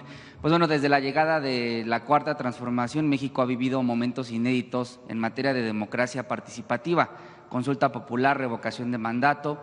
También en ese ínter hubo una reforma laboral que permitió la democratización de los sindicatos. Recordar que fue en enero, el 24 de enero de 2022, cuando el presidente López Obrador incluso abrió el espacio de la conferencia matutina para que los diversos candidatos a dirigir el sindicato, primero de Pemex y luego de electricistas, pues hicieran uso de la voz para poder plantear sus trayectorias y sus propuestas. Y en lo inédito digamos, en ese marco, pues abría el espacio por lo inédito de la elección, por la relevancia del sindicato, y ahora también en el marco de la reforma al Poder Judicial, en el marco de la elección judicial, inédito también es que la Iglesia quiera abrir su espacio, el semanario Desde la Fe, para que personas candidatas pues hagan uso de y difundan sus ideas, difundan sus trayectorias.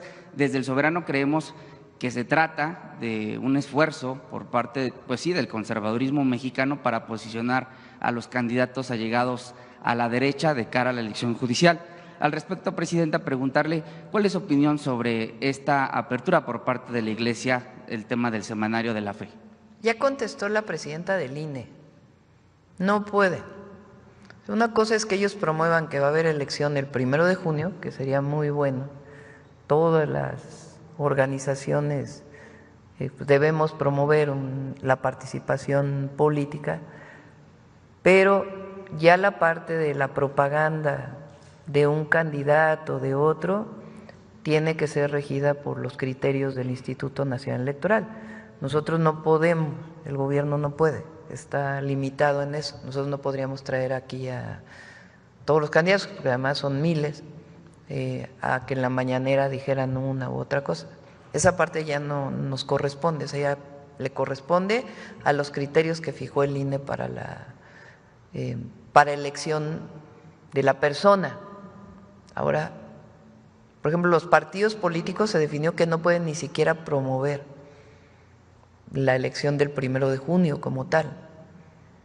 Entonces, la Iglesia, por nuestras leyes, por como está establecido el Estado mexicano, tiene alcances, y hay otras cosas pues que ya no son parte de la legislación, y finalmente el INE determina.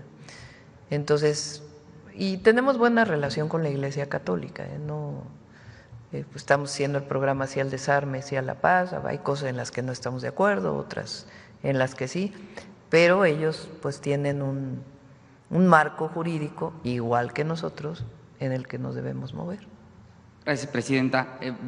Dos planteamientos más rápidamente. El tema del INAI, aunque, bueno, desde El Soberano publicamos 11 irregularidades con las que se despidió el INAI en este último tramo de su existencia, pero ahora trasciende, Presidenta, nos hicieron llegar, y aun cuando la secretaria Raquel Buenrostro, de hecho usted hizo un comentario recientemente sobre este tema de las plazas para los trabajadores que ya fueron liquidados, que les entregaron una compensación con motivo de la extinción del instituto.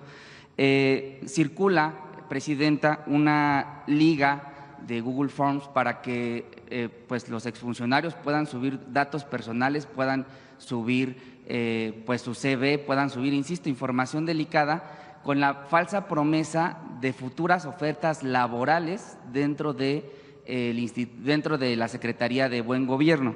Al respecto, Presidenta, insistir que esta… ¿Cómo? ¿Quién subió eso? Es una liga que circula, nos las hicieron llegar a la redacción de El Soberano. Esta liga ofrece… ¿Y es una liga que dice INAI? Es una liga totalmente de Google Forms, o sea, no es oficial, no es oficial la liga, y se advierte que trabajadores o extrabajadores del INAI podrían ahí subir su CV para hacer, bueno, pues integrar un padrón de personas que pudieran eventualmente trabajar en la Secretaría de Buen Gobierno. A todas luces es un asunto apócrifo que no está reconocido, cuando menos por la secretaria Raquel Buenrostro, que ha sido muy clara sobre que no se van a contratar a todos los extrabajadores en ese tema. Eso por un lado, y por el otro, Presidenta, pues ponerle también, ¿no?, en su radar que la Sala Auxiliar del Tribunal Federal de Justicia Administrativa, en una primera instancia, pues declaró que el señor Guerra Fort, el que ocupó la tarjeta institucional del INAI para pues gastar en centros nocturnos, pues no es responsable no tiene ninguna o no tendría ninguna sanción administrativa, a decir de esta Sala Auxiliar del Tribunal de Justicia, del Tribunal Federal de Justicia Administrativa. Al respecto, preguntarle, Presidenta, ¿cómo evitar que los diversos casos de impunidad, los diversos casos de indignación… Esa es otra institución que tiene que sanearse. ¿Cuál? ¿La de Justicia Administrativa? Sí, ya estamos revisando también, pues tenemos que terminar la primera parte, pero… Son los dos planteamientos. Es un tribunal muy importante, ahí se define… Se modificó la ley hace tiempo y ahora la Secretaría, que ahora llamamos Anticorrupción y de Buen Gobierno, solamente puede hacer sanciones menores. Las sanciones mayores las determina una sala de los tribunales administrativos. Esa es una reforma que vino del sistema anticorrupción de la época de Peña. No sabía esto, que resulta que, imagínense, una persona que utiliza el recurso público para ir a un centro nocturno, que además es del Instituto de Transparencia, y resulta que no tiene ninguna sanción. Pues claro que hay sanciones, porque hay una regla y una norma de en qué puedes gastar y en qué no. Hay una ley de austeridad republicana. Pues vamos a revisar, ¿no? Sí, al respecto tuvimos información de que el órgano interno de control, en uno de los últimos actos que hizo el órgano interno de control del INAI, impugnó esta determinación, pues la sala auxiliar de este tribunal argumentó que toda vez que se devolvió el dinero… Que por lo menos gastado, regrese el dinero. Sí, pues justo ese es el argumento, que toda vez que lo devolvió, pues no hubo un daño al erario, pero no sé si podría ser legal, pero definitivamente no fue moral. ¿Ya regresó el dinero? ¿Perdón? ¿Ya regresó el dinero? Es lo que argumentó la sala auxiliar, que toda vez que se reparó el daño al erario, que fueron cerca de 20,000 pesos los gastados en este centro nocturno, pues no hay sanción. Pues vamos a revisarlo, vamos a invitar a Raquel para que dé su punto de vista. Gracias, Presidenta. Ya por último, es que ayer no tuve oportunidad de preguntar, es el tema de la SEP. Fíjese que usted el pasado 15 de marzo inauguró la Universidad Rosario Castellanos en Chiapas.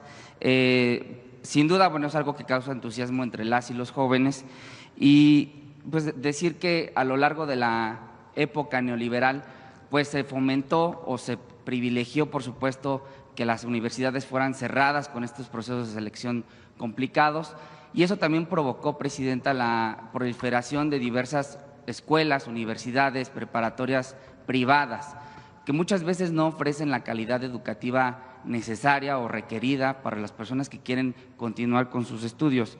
Al respecto, Presidenta, bueno, claramente hay instituciones privadas que son de excelencia, pero lo cierto también es que son inaccesibles para la mayoría de las y los estudiantes. Al respecto, Presidenta, preguntarle si la SEP o el Gobierno de México tienen algún mecanismo para que estudiantes de universidades privadas o preparatorias privadas puedan denunciar irregularidades de baja calidad educativa o incumplimientos a las normas, por ejemplo, de la nueva escuela mexicana o del programa Vida Saludable. Sí, sí pueden hacerlo en la SEP. Vamos a darle información de dónde pueden presentar alguna queja, por supuesto. Gracias, Presidente. Gracias. Bueno, a ver, para acá, vamos a tomar dos más y ya. A ver, acá y luego Carlos para acá. Ahí en la esquina, porque no ha preguntado el compañero. Gracias, Presidenta. Buenos días, soy Rafael Cortés de Grupo Radio Tele en Michoacán. Gracias por la oportunidad. Vengo de un estado que es muy bello, usted lo conoce muy bien, incluso me parece que vivió por allá un tiempo, pero que tenemos ya pues mucho tiempo que las condiciones de seguridad no son las más adecuadas. Es un estado en el que se encuentran artefactos explosivos, minas artesanales, vehículos de blindaje artesanal, drones también con explosivos. Pasa un gobierno, pasa otro gobierno, incluso a nivel federal tuvimos un presidente de origen michoacano y pues la realidad no cambió. Hoy desde su gobierno, en su administración… pues es el revés. En su administración yo veo ahora una diferente estrategia en temas de seguridad. No sé si pudiera hoy asegurar que la estrategia es distinta, por lo menos a lo que hemos visto en años anteriores, incluso en el sexenio anterior, o qué me puede decir sobre la estrategia de seguridad, no solo para Michoacán, sino a nivel nacional, que además es una realidad de lo que se vive en otros estados. Estamos fortaleciendo dos áreas. Nosotros tenemos la convicción, igual que el presidente López Obrador, de que la paz y la seguridad son fruto de la justicia. Esa es una máxima que es indispensable que sigamos hablando de ella. Ahora, a nosotros nos toca un momento distinto. ¿Y qué estamos fortaleciendo en la estrategia? La atención a las causas de una manera… además de todos los programas sociales, Jóvenes Construyendo el Futuro, las escuelas, pues estamos con estos programas casa por casa en muchos lugares del país, particularmente en las zonas de mayor incidencia delictiva. Dos, ahora nos toca, al presidente López Obrador le tocó hacer la Guardia Nacional, a nosotros nos toca consolidar, fortalecerla. Y una parte muy importante que estamos fortaleciendo es la inteligencia y la investigación para las detenciones, que tiene que ver con disminuir la impunidad en el país. Esa parte, digamos que es una fortaleza adicional. Enviamos una reforma constitucional que ya fue aprobada, que fortalece el área de inteligencia e investigación en la Secretaría de Seguridad Ciudadana y su coordinación con todas las instituciones. Falta aprobar la ley del Sistema Nacional de Inteligencia e Investigación y algunas modificaciones al Sistema Nacional de Seguridad, pero estamos poniendo mucho énfasis en inteligencia e investigación y en las detenciones que disminuyan la impunidad. En eso estamos trabajando mucho, trabajamos todos los días. Hoy estuvo el gobernador de Michoacán en el Gabinete de Seguridad con su fiscal, con su secretario de Seguridad, estuvo también el comandante de la Guardia Nacional en el estado de Michoacán, el de la zona y región militar. Y ahí discutimos qué más hay que hacer para fortalecer la seguridad en Michoacán. Entonces es en lo que estamos trabajando. Gracias, Presidenta. Y sobre todo, bueno, Hace unos momentos hablaban del reclutamiento que tienen los diferentes grupos del crimen organizado, sobre todo en los jóvenes. Hoy, si usted va a las comunidades de Michoacán, y me imagino que es algo que se replica en el territorio nacional, los niños y los jóvenes quieren, ¿no? De grandes sueñan con traer el carrazo, el dinero, el poder, y no necesariamente ganarlo de manera legal. Hoy en la música, las tendencias en el top 50 de México, por ejemplo, en Spotify, son narcocorridos y música que hace apología del delito. En el cine lo vemos. ¿Cómo cambiar ese discurso desde el Gobierno de México para que el sueño de los niños sea estudiar, salir adelante, dedicarse a algo legal ya mínimo, y que no sea el sueño de los pequeños el poder ser un líder criminal, ¿no? Que al final, decía hace unos momentos, pues solo tiene dos caminos, o la muerte o la cárcel? Primero, no es generalizado. No podemos decir que la juventud, que las niñas y los niños en México, esa es su visión de vida. Y más con la Cuarta Transformación, mucho de eso ha cambiado. Pues porque ha cambiado México, aunque algunos todavía piensen que pueden regresar por sus fueros y hacen maroma y teatro para poder regresar, nada más que el pueblo pues ya tiene muy claro el camino del país. Son ciertas zonas y regiones, municipios, y por eso nosotros tenemos que seguir insistiendo en que esa no es una opción. Por supuesto, con el ejemplo, porque la autoridad moral es muy importante, la autoridad política, siempre, no solo de la presidenta, sino de la gente, las familias. En México, la familia es muy importante, y los valores que vienen de hace cientos de años, de solidaridad, de apoyo familiar, de apoyo entre las y los mexicanos, son muy importantes. Ahora, ¿qué más vamos a hacer? Pues entre otras cosas, estas acciones que vamos a llevar a cabo. La clase de box, la clase nacional de box, no solamente es un evento que se va a ver el 6 de abril y que va a estar en todas las plazas.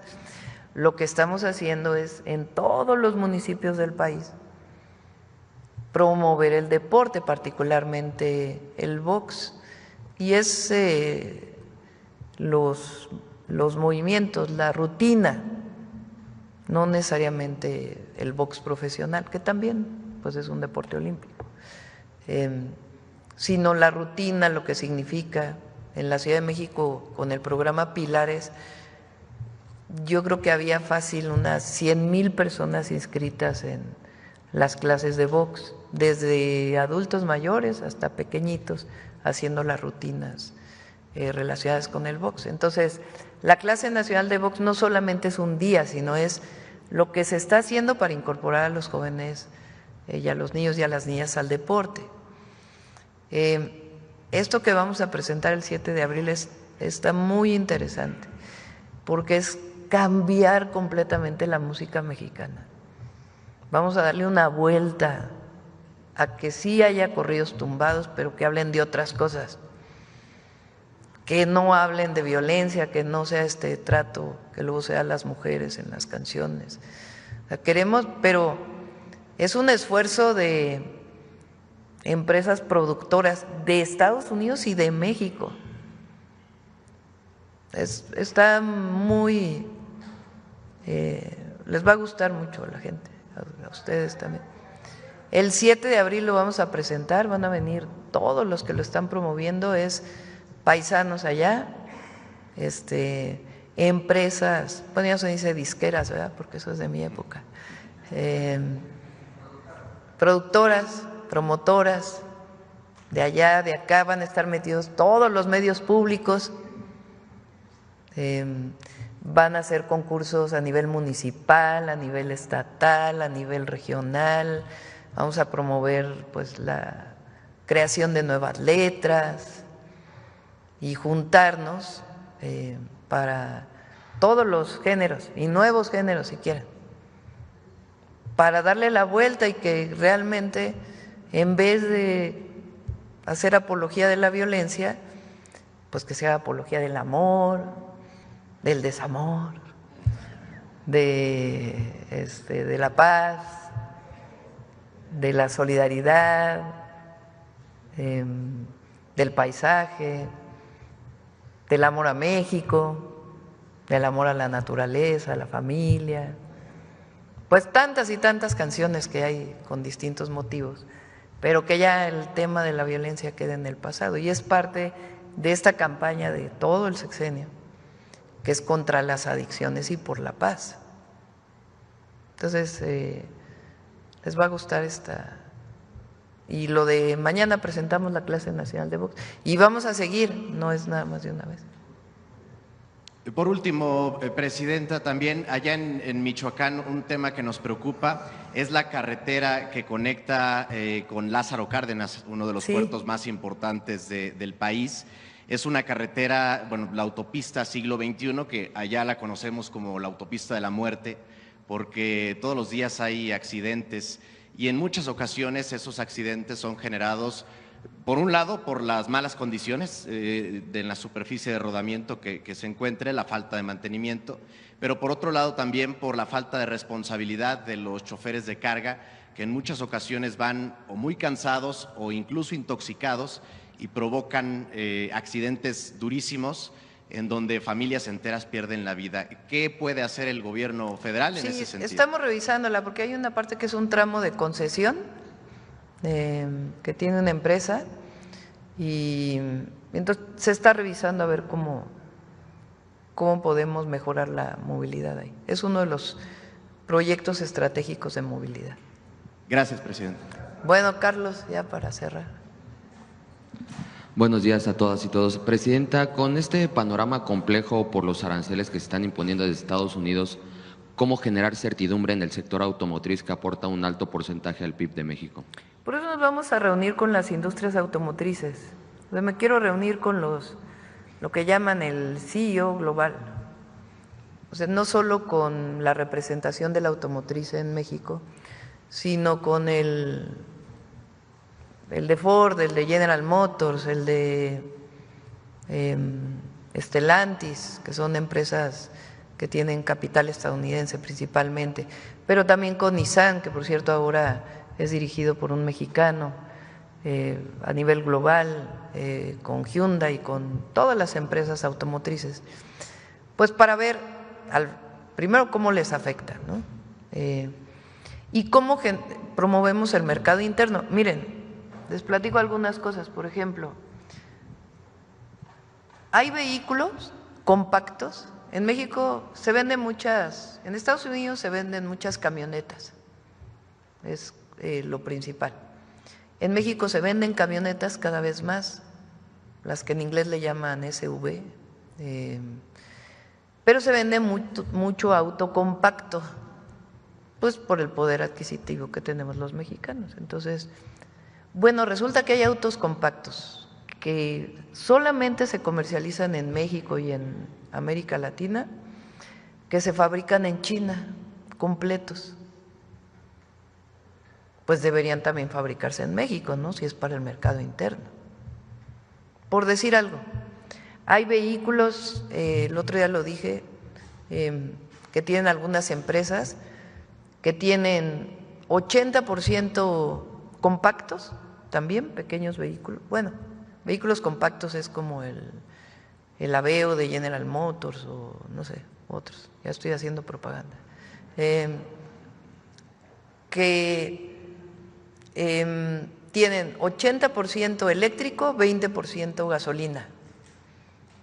Entonces no son los autos eléctricos que tienes que estar cambiando las baterías permanentemente, que te conectas a la electricidad, sino que usan gasolina y con ese motorcito de gasolina generan toda la electricidad y también se pueden conectar. Pues esos son vehículos que a nosotros nos interesan por la contaminación atmosférica que hay en distintas ciudades para el mercado interno. Entonces, aparte del vehículo de exportación que tenemos que platicar con ellos para que nos ayuden a la negociación con Estados Unidos, pues nosotros, como lo dije en el Zócalo y lo he dicho desde que entré, tenemos que fortalecer el mercado interno. Entonces, lo que queremos con el Plan México es que se fabrique en México lo que se vende en México. Entonces, de esos temas queremos platicar con ellos para fortalecer tanto la industria automotriz como muchas otras empresas. Hoy que se presentó Walmart, pues 83% de lo que venden se fabrica en México. Pues a ver si podemos llegar al 90%. Y así. Entonces, por eso digo que la respuesta después del 2 de abril no solamente es cómo vamos a responder a Estados Unidos, que es importante, sino cómo consolidamos el Plan México que nos permita crecer, generar empleos y distribuir riqueza, que es uno de los objetivos para disminuir la pobreza. Gracias. Y buenos salarios. Y por último, preguntarle qué opinión le merece el hecho de que el Poder Judicial haya solicitado que se eliminara de la lista de personas bloqueadas, es decir, descongelar las cuentas de Inés Gómez Mont y Víctor Álvarez Puga, quienes son señalados por lavado de dinero, Presidenta. Sí, me mandó ayer una nota Pablo. A ver si ahora viene Pablo el lunes, ahora sí, o el martes a más tardar, para que había varios temas que él tenía que informar y que nos informe sobre este tema. ¿Les dan motivos el Poder Judicial para insistir justo en esta limpieza? Pues es que no puede haber esta situación. El Poder Judicial debe estar al servicio del pueblo y de la nación. Gracias, buen día a todas. Bueno, ya, vamos, Noemí.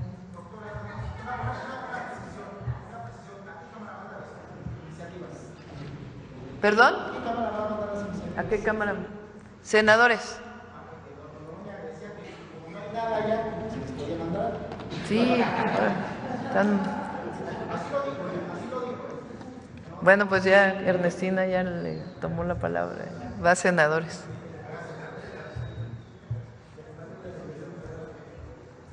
Permiso, presidente. ¿Por aquí?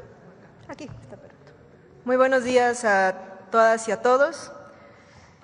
Si pensáramos en un grupo de mujeres que asisten a inicios del siglo pasado a un panteón llevando flores y vistiendo de luto, nuestro imaginario no nos sorprendería porque puede parecer una escena habitual.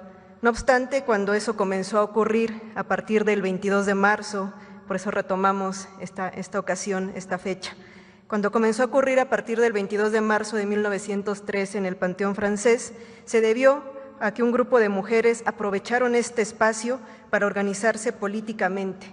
Un espacio convierte en este espacio público y de discusión política, aprovechando la reunión que se daba en torno a ciertas tumbas que ahorita vamos a conocer. Y es que ese día, 22 de marzo, que recién iniciaba la primavera y con ánimo de reconquistar la democracia y la libertad, María Arias Bernal, junto con otras mujeres, fundaron el Club Lealtad, bajo el lema Siempre Leales. Conozcamos cómo las mujeres se apropiaron de este espacio y cómo se organizaron a partir de él políticamente. El 21 de febrero de 1913, dos mujeres normalistas que se habían comprometido profundamente con la revolución maderista, María Arias Bernal y Eulalia Guzmán, solicitaron una audiencia con Victoriano Huerta para intentar hacer algo por el presidente Francisco Ignacio Madero y el vicepresidente José María Pino Suárez, detenidos tras el golpe de Estado. Su solicitud fue negada y ambos revolucionarios fueron asesinados.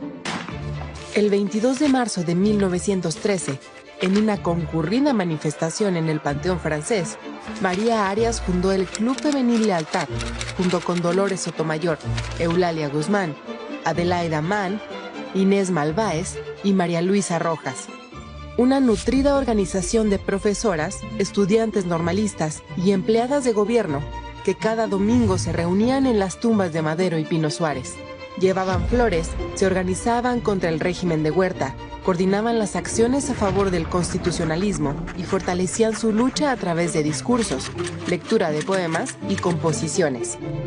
María había sido una importante colaboradora del maderismo y antirreeleccionista, maestra por la Escuela Normal de Señoritas, había asumido la subdirección en 1912 de la Escuela de Artes y Oficios, una escuela modelo para que las mujeres jóvenes pudieran acceder a empleos mejor remunerados. Durante esta época, María